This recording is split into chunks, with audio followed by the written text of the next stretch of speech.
राधे, जय सीताराम। महाराज जी, महाराज जी, क्या जीव अपने संचित व प्रारब्ध कर्मों को नष्ट कर सकता है? हाँ, कर्म तो नष्ट ना हो तो भगवत प्राप्ति कैसे होती है? प्रारब्ध को नष्ट करने के लिए बहुत जोर का भजन चाहिए, पर जब उस जोर का भजन होगा तो वो प्रारब्ध नष्ट करना नहीं चाहेगा। बात यह है, प्रारब्ध नष्ट करने लायक जब भजन होगा तो उसका प्रयोग नहीं करेगा।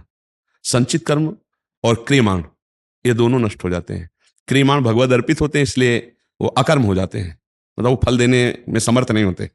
और संचित कर्म भगवान की शरणागति से भस्म हो जाते हैं, और प्रारब्ध भगवान के स्मरण के प्रभाव से हम सह लेते हैं। बड़े बड़े संतों ने प्रारब्ध को नष्ट नहीं किया। जब तक नष्ट करने लायक भजन नहीं होता तो नष्ट करने की इच्छा होती है, और जब नष्ट करने लायक भजन हो जाता है तब भगवत प्राप्ति की इच्छा आ जाती है।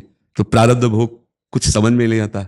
नहीं, ऐसे बड़े बड़े संतों को देखा गया कि सिद्ध हैं, समर्थ हैं, और कैंसर है, अमुक रोग है, उन्होंने प्रारब्ध को नष्ट नहीं किया, प्रारब्ध को भोग लिया, और भजन जगत मंगल के लिए, भगवत प्राप्ति के लिए। तो जब तक भजन प्रारब्ध नष्ट करने योग्य नहीं होता तब तक इच्छा रहती है, और जब भजन प्रारब्ध करने नष्ट करने के योग्य हो जाता है तो इच्छा खत्म हो जाती है।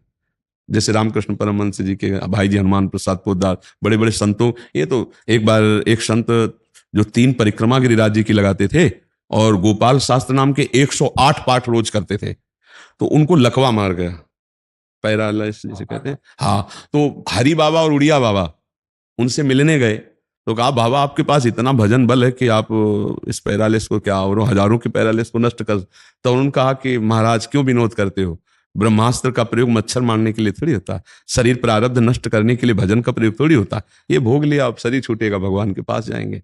तो जब भजन प्रारब्ध नष्ट करने लायक होता है तब इच्छा नहीं रह जाती, क्योंकि इच्छा रहित महापुरुष हो जाता है और देह कपड़े की तरह दिखाई देने लगता है। प्रारब्ध भोग कपड़े पे होता है, स्वरूप पे नहीं होता। प्रारब्ध का आक्रमण अंतःकरण और शरीर, ये 3 कपड़े हैं, स्थूल सूक्ष्म कारण। पहनने वाले जीवात्मा के ऊपर कोई प्रयोग नहीं होता प्रारब्ध का। प्रारब्ध का बल